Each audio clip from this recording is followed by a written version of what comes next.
acordes. Y estamos hablando de varios grupos diferentes. Entonces, el español, por ejemplo, que se habla aquí en Lubbock o que en el suroeste de Estados Unidos, no es el mismo español que se habla, por ejemplo, quizá en parte de Los Ángeles, o en Nueva York, o en Miami, o en Chicago. Tenemos que hablar de varios grupos, de varias variedades del español en Estados Unidos y varias situaciones, ah, digamos, sociolingüísticas que están, que ocurren en Estados Unidos, que se observan en Estados Unidos.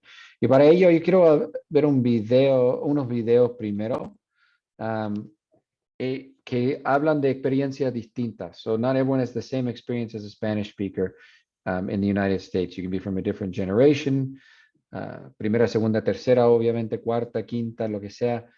Podría ser de otro país. You could be a mixture of different countries. You could have a mom who speaks a variety of Spanish, a dad who speaks another variety of Spanish.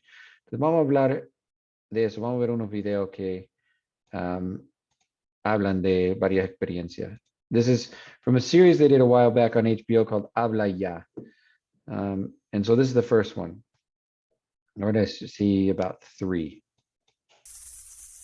Can everyone hear that? Bueno, mi mamá es cubana y mi papá es de El Salvador, pero nacimos aquí en the United States of America. Right. So our first language is English.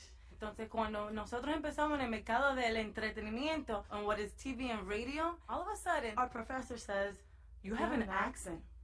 Y yo como, ¿qué? What does that mean? I have an accent. What accent do I have? I was born and raised in the United States of America. I'm an American. Preposterous.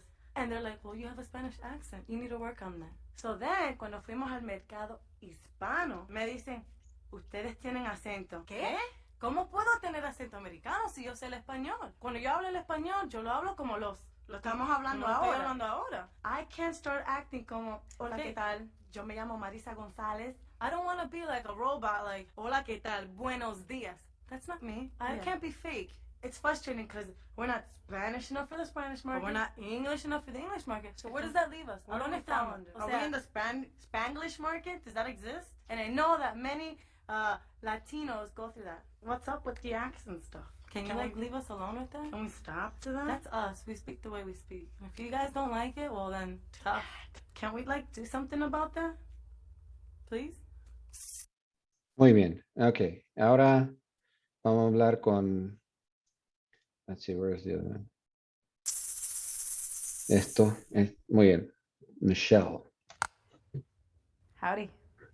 Growing up in El Paso, in the streets of El Paso, I was the nosiest kid in the neighborhood. I asked whatever I wanted, when I wanted, inappropriate questions. I didn't care. I loved asking people questions because I loved their stories. So I became a broadcast journalist. Got lucky because I got my first job in El Paso. I became an evening news anchor there, and it was wonderful. That's when I quickly found out, you better pronounce those Spanish words correctly, señorita. Even though I'm Latina, I mean, we mess up every now and then. It's, bilingual, but English was my first language. So I think one night I said Campeche instead of Campeche. Phone would ring off the hook. It's Campeche, sinvergüenza, sellout. It's Cancun, not Cancun. Don't be a pocha, don't be a sellout, sinvergüenza. You're representing, girl, say it right. So I figured out quickly how things roll in El Paso. But then when I came to Austin, I went to UT. I thought, oh man, we're still in Texas. I think I can get by here. I was coming because I really thought I was a good news anchor, a good journalist. So I walk into the newsroom, tight lime green pants, white blazer, gold hoop earrings. They're like, ay, ay, ay, who's this señorita doing the news? The blonde mold had been broken, they told me. I said, I thought I was just a journalist. I didn't know there was a label here, but sometimes labels make people feel comfortable. And it was a very different ball game. There it was Del Valle, not Del Valle. Guadalupe, not Guadalupe. I quickly caught on. And I was still kind of... I didn't hear Guadalupe until I came to Texas. Guadalupe is a unique Texas way of saying Guadalupe. In California, where I grew up, it's always Guadalupe or Guadalupe. But Guadalupe, that is Texas. That's a unique Texas pronunciation. Confused because I thought, isn't this like one of the few blue cities in a red state? This is the place where you can be you, you're accepted. So one night, I kind of came out. It was at the end of an evening newscast. I said, good night and hasta mañana. It was a warm gesture. It was, I mean, it's at the end of the newscast. You talk about the weather, talk about, okay, what's going on, you know, nothing serious. Hasta mañana every night.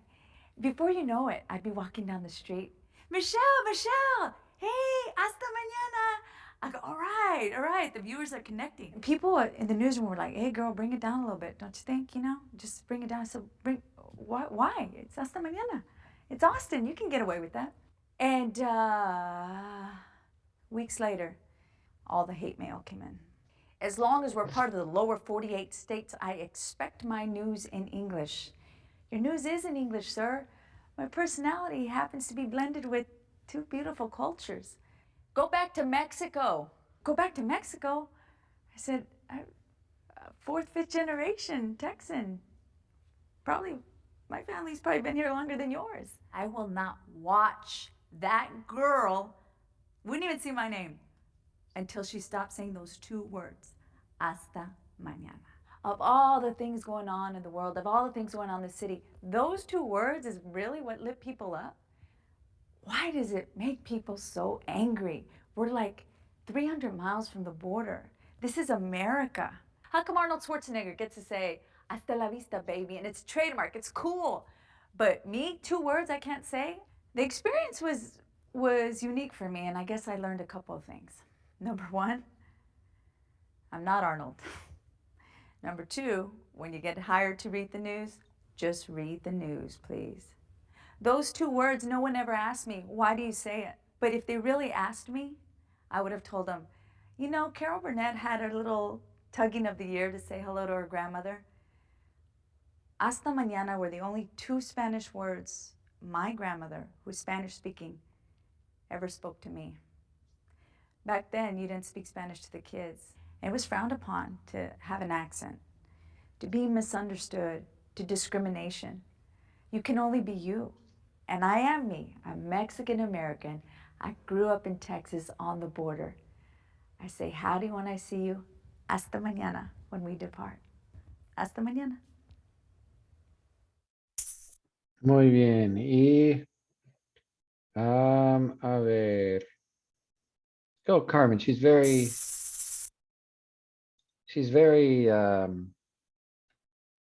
I guess you say, forthcoming with what her thoughts.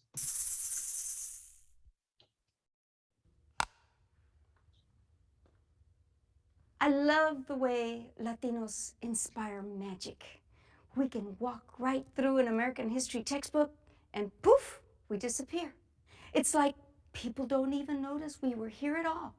You can look through centuries of Latinos being here and people still look at us and say, oh, you're Latino. Where do you come from? I come from the United States. Yes, but we mean like before you cross the border. I didn't cross the border.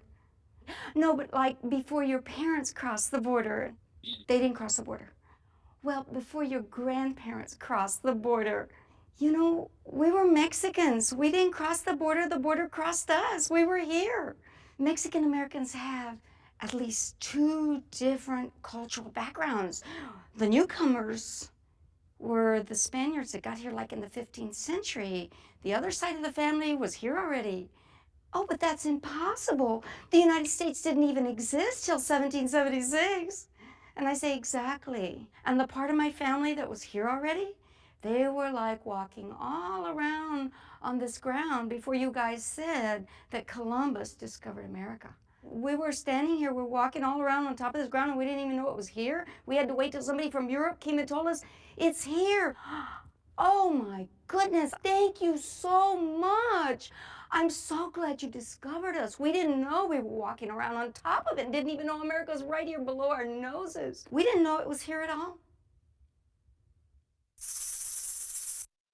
Muy bien, so, eso es lo que quiero decir cuando hablo de varias experiencias diferentes. No podemos hablar de una experiencia uniforme, digamos, universal, de ser hispanohablante, de ser latino, latina, latinx en Estados Unidos. So the chapter, the way it's titled, Spanish in the US, I think is a bit misleading. As we see, we have different experiences in all three of those videos. And we have people that feel like I'm part of one. The common theme is we're part of kind of two different worlds, but we don't, where the identity in both of those is kind of in flux sometimes. Entonces, lo que voy a hacer, quiero dividirlo en grupos. Lo voy a dividir en grupos y quiero que ustedes en su grupo por como unos 5 minutos hablen de los factores que pueden determinar la experiencia de un hispanohablante en Estados Unidos. What are some of the factors that determine your experience as a Spanish speaker or that determine Spanish is in the United States?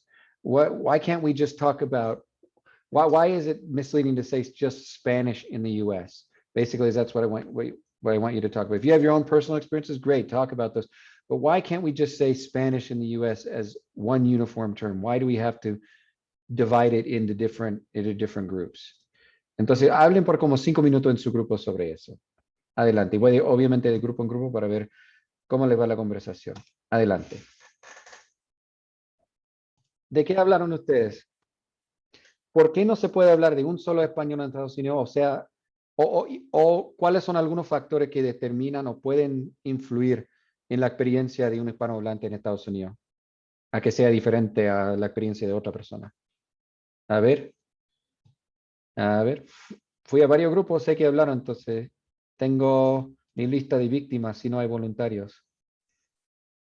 A ver.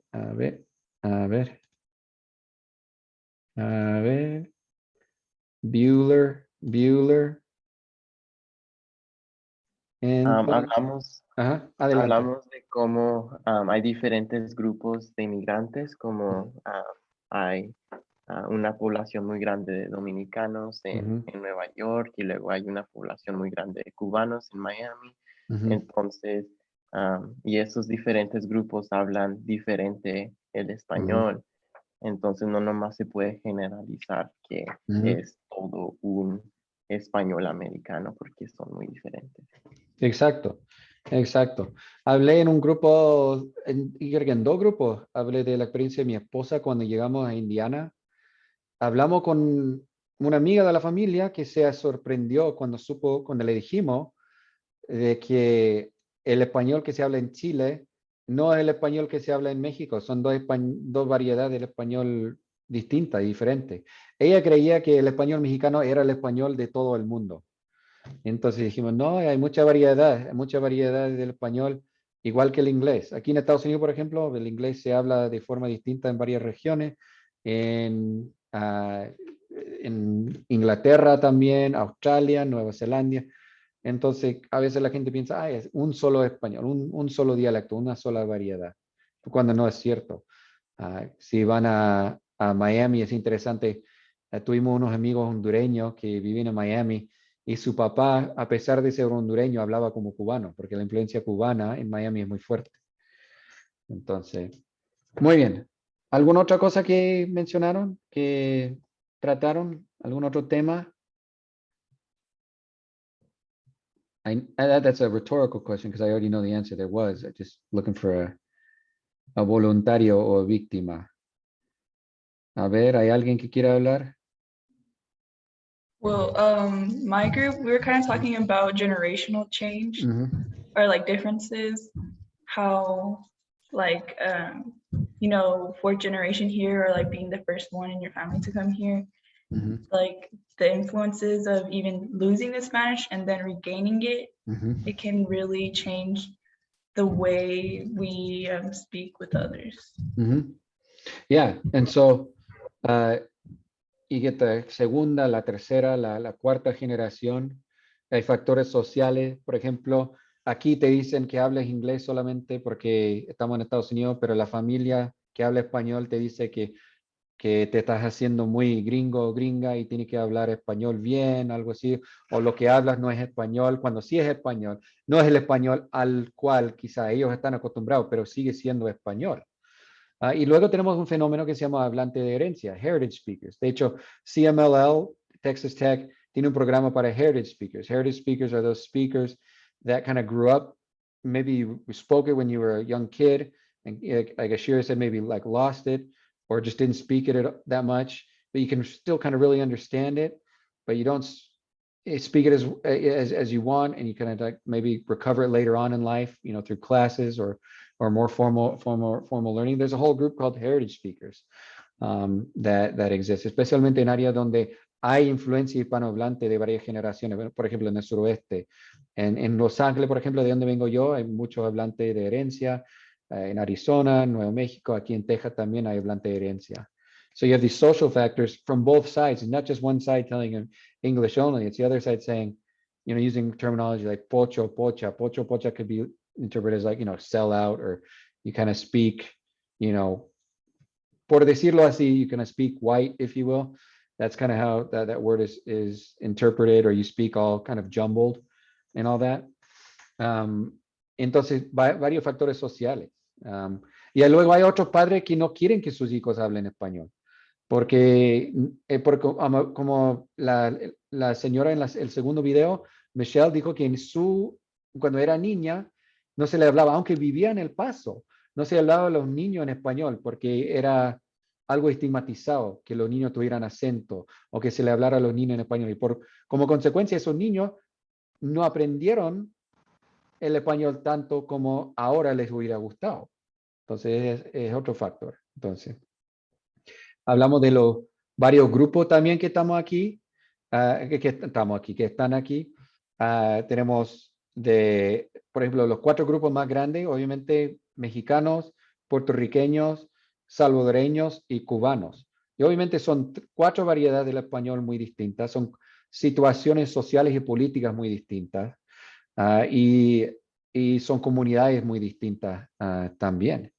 Y entonces, me gustaría que el libro cambiara el título de este capítulo. Cuando dice español en Estados Unidos, realmente debería ser variedades del español en Estados Unidos o experiencias de hispanohablantes en Estados Unidos, algo así. Spanishes in the United States, as opposed to just one kind of universal Spanish. And I was talking in another group how it was funny when we were in Indiana also, we had some neighbors. And if you move to the Midwest, you know, they've got some big old bugs in the Midwest, like cicadas, spiders, just juicy bugs. I come from LA, you know, we got tiny little ants that you know, they're this big, they're huge in the Midwest. And I was talking to some neighbors and I was like, yeah, one of the things I had to get used to is, you know, I got these big old bugs here, you got some big bugs here, and they knew my wife was from South America, Chile and everything.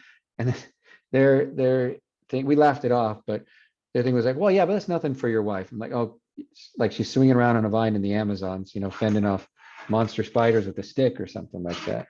We kind of chuckled it off, pero eso es lo que era la suposición, de que, ay, viene de Sudamérica, tiene que lidiar con bichos grandes cada día. Entonces, otra cosa que varía también es vocabulario.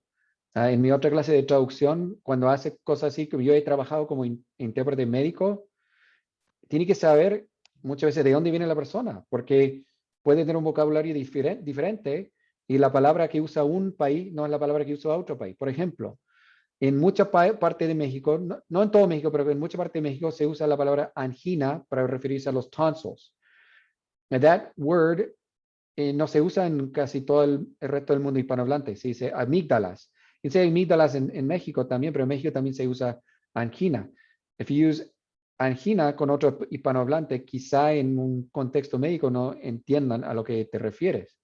También un hablante mexicano, si llega al hospital y dice que está constipado, that doesn't mean constipated in Mexico in the sense of bowels. That means your nose is stuffed in Mexico. Whereas estreñido means kind of the bowel issues. And whereas in some other Spanish-speaking countries, constipado might mean what we're more used to learning. So different, what more used to meaning. So different meanings for different words. So if you're working in like social work or medicine, like kind of you got to know where they come from to be able to give them accurate messages and translation interpretation. Another thing, social services. I have a friend who's a medical interpreter in Indiana. Like I said, these groups come from different political and social situations. Entonces llegó una señora y estaba postulando, solicitando Medicaid para su Medicaid, algo así, o ayuda financiera médica, so financial aid. Y la señora le pidió identificación de ciudadanía, Do you have anything proving you're a citizen? No, I don't. I'm not. I'm from. I don't have any document showing I'm a citizen. So they give her one form to fill it out. That you wouldn't be eligible. She wouldn't be eligible, but her child would. But then my friend listened to her accent. He's like, okay, wait a minute. ¿De dónde eres? Bueno, de Puerto Rico. And that changed everything because Puerto Ricans are citizens. And so she was eligible for everything that they were telling her she wasn't eligible for because she was a citizen born in Puerto Rico. You live in Puerto Rico, you're a citizen, you just can't vote unless you come to the mainland. When you come to the mainland, obviously you can vote. But so it's kind of a weird thing they call tierra libre y territorio libre y asociado. So it's kind of a weird thing, but so that changes the dynamic of a lot of things. Entonces, yo quiero que ustedes, cuando hablemos de este capítulo, que vean todo mediante la perspectiva de una variedad o la diversidad de las experiencias de los hispanohablantes en Estados Unidos y no una sola experiencia o un solo español, digamos, una sola versión del español en Estados Unidos, porque eso, no podemos hablar de eso. Eso solo perpetúa estereotipos que pueden ser a veces peligrosos. ¿Alguna otra cosa que quieran agregar? ¿Algún comentario? Anyone have any of these personal experience as a Spanish speaker or Spanish speaking family in the United States que le gustaría compartir? ¿Sifio fonofo? No. Okay. Entonces vamos a proceder. Well, I guess one thing we had to get used to when we got here, my wife especially, I mean, not everyone speaks Spanish here. Not all the people of Hispanic origin or Latino origin here speak Spanish. So she walked up to like the ice cream truck to get ice cream for the kids, starts speaking to the guy in just Spanish. And the guy's sitting there like, huh? And she's like, oh, do you speak Spanish? Do you speak Spanish? No. Until she, obviously changed over, but she just kind of assumed places when we lived in Indianapolis, usually people were from, the majority of the Spanish speaking population was first generation. So they spoke mainly Spanish. It's different here. And so that's one thing we had to get used to when we got here. Entonces, muy bien. Okay, vamos a ver la presentación de hoy. But it was also a cool experience, kind of. I mean, when our youngest was born, he was in NICU for 15 days, neonatal ICU. And it just felt, I don't know, it felt just that much more, a little bit of solidarity because a lot of the people in there, you see a lot of, babies in there with, last names like my kids, Perez, Rogers, and they're like, okay, there's a little bit more understanding, they understood some of, the staff would understand when we'd speak Spanish, and it just felt a little bit, I mean, it didn't do anything for his condition, but it maybe for the mental condition of us, it did help a little. So, muy bien, vamos a hablar el español o lo latino en Estados Unidos. Entonces, según el libro, de hecho el libro está un poco atrasado con sus datos, pero los 4 grupos más numerosos de hispanohablantes en Estados Unidos son los mexicanos, que son casi 2/3, digamos, 2/3 de la población de los hispanohablantes en Estados Unidos. Los puertorriqueños, los salvadoreños y los cubanos. Entonces, ¿cuáles son, si ustedes podrían decir, la experiencia de esos 4 grupos no es la misma experiencia? Su motivo, la razón por la que están aquí en Estados Unidos, son varias razones, son historias diferentes. Por ejemplo, cuando hablamos de los mexicanos, tenemos que hablar de varias generaciones. Primero, los mexicanos que estaban aquí cuando era México, por eso dicen que no cruzamos la frontera, sino que la frontera nos cruzó a nosotros. So we didn't cross the border crossed us. Because went to bed one night, it was Mexico. Next day, the Treaty of Guadalupe Hidalgo was signed, and it's the United States. And then you had in the 1950s, like the Bracero program, where they were seasonal workers, and they would come over and work like in the fields and the farms, and they'd go back, and some of them stayed. And then we have obviously, the immigration, the immigration now, especially kind of in like the Southwest area, of constant influx of first generation speakers immigrating for work, better life, and all that, con lo que son los mexicanos. Puertorriqueño, obviamente es un territorio libre y asociado, el territorio de Estados Unidos. Estados Unidos lo adquirió de España, a finales del siglo XIX, los salvadoreños. Ustedes saben cuando los salvadoreños son muy numerosos, pero no fueron muy numerosos tan numerosos hasta los 80. ¿Alguien sabe lo que pasó en los 80? What's going on in the 80s that really increased the Salvadoran population in the United States? ¿Alguien sabe? No había una guerra civil. La guerra civil del Salvador, sí. Y muchos huyeron a Estados Unidos, llegaron a Estados Unidos, y en ese entonces fue el presidente Reagan. Después de un tiempo, terminó dándoles asilo político. So a lot of them came from, because they were political refugees from where they got asylum. Y muchos se establecieron en Los Ángeles.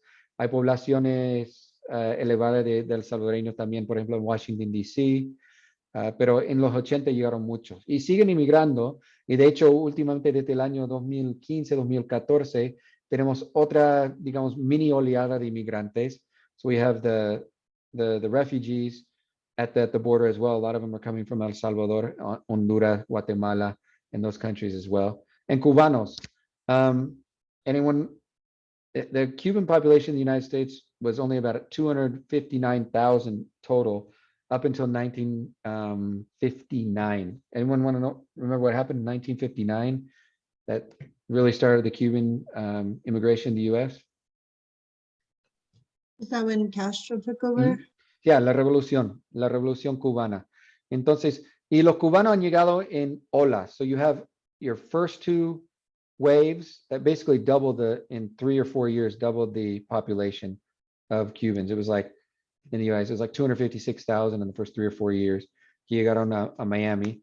Y luego también después de eso llegaron otros como 170,000. Y luego en los 80 tenemos los balseros, también los mayelitas y cosas así. Entonces they come in different waves, los cubanos de Cuba. And their experience is different as well. All of these experiences are different. Puerto Ricans, obviously citizens, salvadoreños, they got asilo político en los 80. A los mexicanos tenemos unos que son ciudadanos, otros que son inmigrantes. Y los cubanos, había una política wet foot, dry foot. Does anyone know what the wet foot, dry foot policy was? It ended in 2014 or 15. But does anyone remember what the wet foot, dry foot policy is? Is that where, like, if you made it onto land, you were granted citizenship, but if they caught you when you were still in the water, you didn't get it? Yeah, so basically, if you touched tierra norteamericana, estadounidense, you were given political asylum and a pathway to citizenship. So through that political asylum, you could apply to be a resident. And after, I think with that, unless you're married to a U.S. citizen, it's 5 years of residency, and then you can apply to be a citizen. When you're married to a U.S. citizen, it's 3 years, and then you can apply. And so wet foot, dry foot was that. If they made it and they touched, United States, land, they could apply for asylum. Whereas if they were caught at sea, they were sent back to Cuba and were not eligible. And so you got a lot of Cubans who are residents and citizens who have given that pathway to citizenship that some other Spanish-speaking groups have not been given in the United States. Muy bien. ¿Alguna cosa que quisieran agregar a cualquiera de estos grupos? So that influences how Spanish spoken in these communities, the prestige that it enjoys or doesn't enjoy in different areas of the United States, how it's perceived by non-Spanish speakers, all of that. All of that history is different for these groups, and so that creates a diversity of experiences. Bueno, entonces tenemos los estados con la población desde 2010, entonces tenemos el censo nuevo que recién salió. Tengo que actualizar mis datos, pero California tiene la población más grande, luego Texas, Florida, Nueva York, Illinois, y luego Arizona, all the way to the bottom. So a lot of these are old Spanish territories. Florida used to be part of Spain. And then these, we have New Mexico, obviously, Colorado, Arizona, Texas, California, all were part of Mexico before the Mexican-American War. Entonces, muy bien. ¿Alguna pregunta? ¿Algo que quieran agregar sobre estas poblaciones? Entonces, según la Oficina del Censo de Estados Unidos, se estima que para el año 2050 casi una cuarta parte de Estados Unidos será de ascendencia o descendencia hispana o de descendencia hispanohablante aquí en Estados Unidos. Yo creo que la población ahora, you just have it at 2008, I think we're probably 18, 19% ahora en Estados Unidos. Pero sí, es que el grupo minoritario más numeroso en Estados Unidos, diría yo. O va a ser el grupo más numeroso en unos años más. ¿Alguna pregunta? ¿Algo que no cuadre para usted? You think we'll hit that quarter, 23.5 to 25% by 2050 of the population? I know 4 of them are coming from my family. So, and whatever grandkids they give us. Muy bien. I mean, that'll probably, it depends on whatever circumstances that happen by then, pero muy bien. Entonces, como estamos hablando de los hispanohablantes en el mundo, tenemos México que tiene la mayor cantidad de hispanohablantes en el mundo, pero Estados Unidos bueno, estos son datos del 2007. Estados Unidos tiene la mayor población de hispanohablantes, según la segunda población mayor de hispanohablantes en Estados Unidos. Digo, en el mundo. So United States, and if you count the second generation, this is just first generation. If you count second generation, you're up in the 50-something million speakers in the US. So the debate that some people bring up, Spain, Colombia, Argentina, Peru, y Venezuela, they're all Spanish-speaking countries. Estados Unidos tiene más hablante que ellos. Is Estados Unidos, could you consider it a Spanish-speaking country? That's the debate. ¿Qué piensan ustedes? ¿Qué piensan ustedes? ¿Se puede considerar un país hispanohablante? Porque si incluimos a los de la segunda generación, tenemos más de 50 millones de hablantes de español aquí en Estados Unidos. So, is it a Spanish-speaking country? En unas áreas yo dijera que sí, pero en otras no. Como yo vengo de una comunidad muy hispana, en un pueblo bien chiquito, 2 horas de aquí. Thank you. Y sí, yo noto diferencias en que los chicanos, que vamos a decir chicanos, y como los mexicanos. Es como 2 divisiones que miras y puedes mirar muy claramente cómo hablan español. Casi siempre chicanos no, bueno, donde yo vengo no hablan español. Y visten diferente, tienen diferentes costumbres, son más americanos en su cultura, cosas así. Y yo sé como mi madre, cuando ella vino de México a los Estados Unidos, ella también experienció mucha discriminación y casi siempre era más de chicanos o de otros hispanos que no hablaban español o cosas así que de americanos o de gringos o la palabra que quieren usar. Y ella decía como los chicanos se creían como mejor que mexicanos o que inmigrantes y hasta mi papá, que es chicano, hasta le decía cosas racistas, como ¿Sí? le decía mojada, le decía cosas así. Y ella siempre como de ese lado, como que ella le agarró los chicanos como una vista muy mal. O sea, como por la discriminación y tratamiento que ella recibió cuando vino recién a los Estados Unidos aquí y pensando que moviéndose a una comunidad hispana no iba a pasar algo así.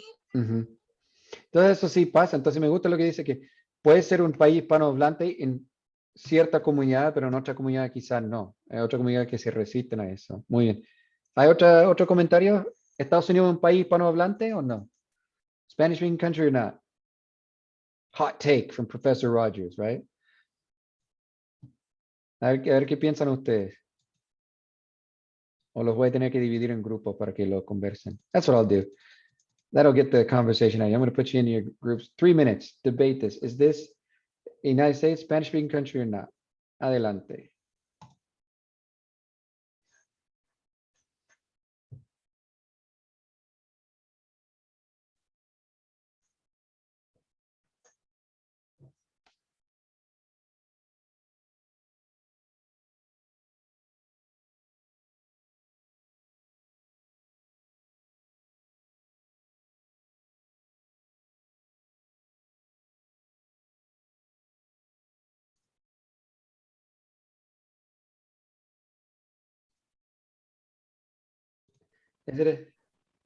¿Sí o no?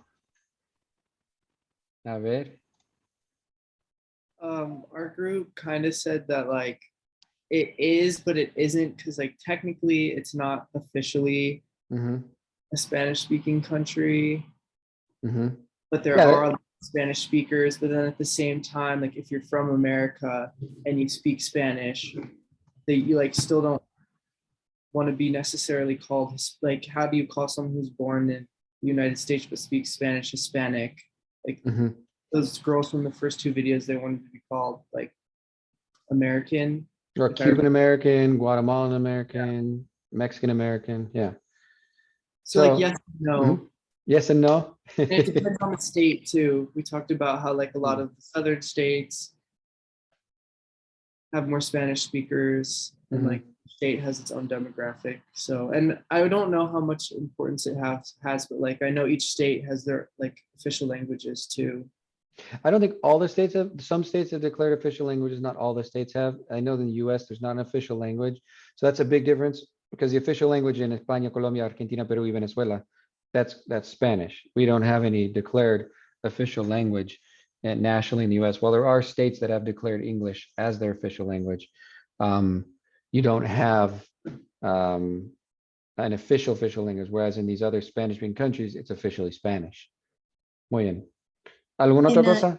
Go ahead. Isn't Texas and California, they're the two most populated states in the United States, and both of them have the most Hispanic people and the most Spanish-speaking people all live in those states, and they are the most populated. And in both states, all government, state, federal information forms, brochures, whatever, are always in Spanish and English. And all calls that you make, they'll ask you if you want one for English, two for Spanish. And so it's pretty debatable. Yeah, exactly. Then there are, so you do have more translated information, obviously in Texas and California than you do when I lived in Indiana, for example. Muy bien. ¿Alguna otra cosa? ¿Alguna otra cosa que quisieran agregar? Ninguna otra cosa? So it's kind of yes, no, maybe so, kind of straddling, like, what can we say? I mean, 58 million is a big number of Spanish speakers, but there's also different demographics, let's say, than in these other countries as well. And some people say, well, Spanish is more recent, but then in certain areas of the US, it isn't more recent. The Spanish actually was in the US, was in the Americas before English came to the Americas. And that's the argument the other side. So es algo que se lo dejo a ustedes para que sigan debatiendo internamente el tema. Entonces, it's interesting because if you go to like Canada, Quebec will consider itself a French-speaking province before an English-speaking province. My brother went there for a conference, and people refused to speak to him in English, even though they knew English. He would speak to them, and where is this place? And French, and it's Quebec French, and he wouldn't understand a word they were saying. So it's interesting how Quebec considers itself French-speaking before English-speaking. In a kind of a similar situation there, where you have a majority of French speakers as well. Muy bien. ¿Alguna otra cosa que quisieran agregar? ¿Ninguna otra cosa? Solo es algo que pueden debatir para que lo piensen, entonces, para que lo sigan pensando. El debate que existe. Muy bien. A ver. Entonces, estos son los porcentajes de los hispanos, los latinos por origen ancestral. Mexicano, Puerto Rico, Cubano, Dominicano, and then you get controversial. It gets all grouped into Centro Americano. Well, you've got different countries in Central America: Guatemala, Honduras, Nicaragua, Costa Rica, Panama, El Salvador. So it all gets grouped into one. Sudamerica, you got a bunch from South America, and if you look on the census forms, a lot of times it's like Puerto Rican, Cuban, Mexican, I think Dominican. Sometimes it depends on the one. The form, and then other. Everyone gets grouped into other.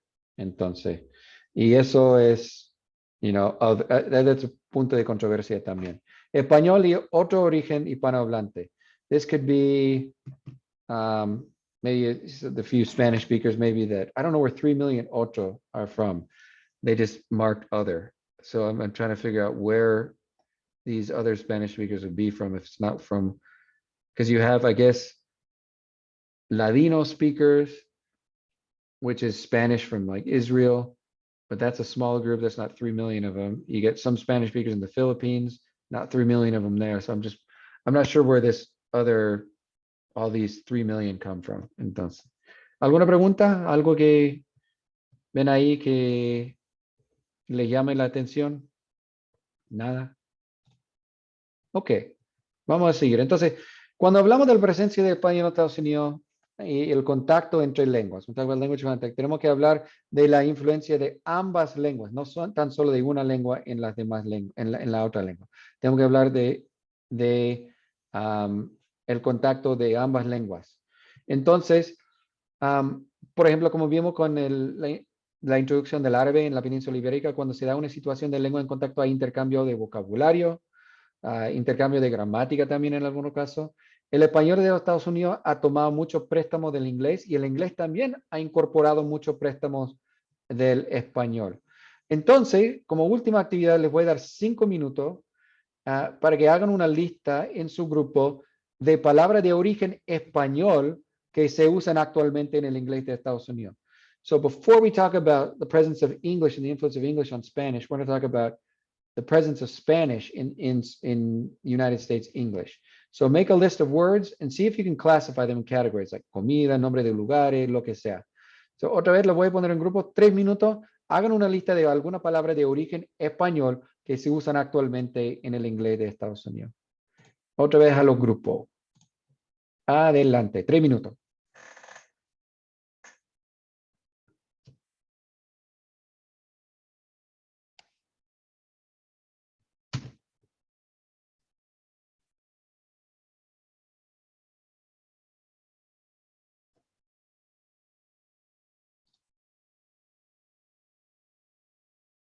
Go and like piñata, like Oh, with that.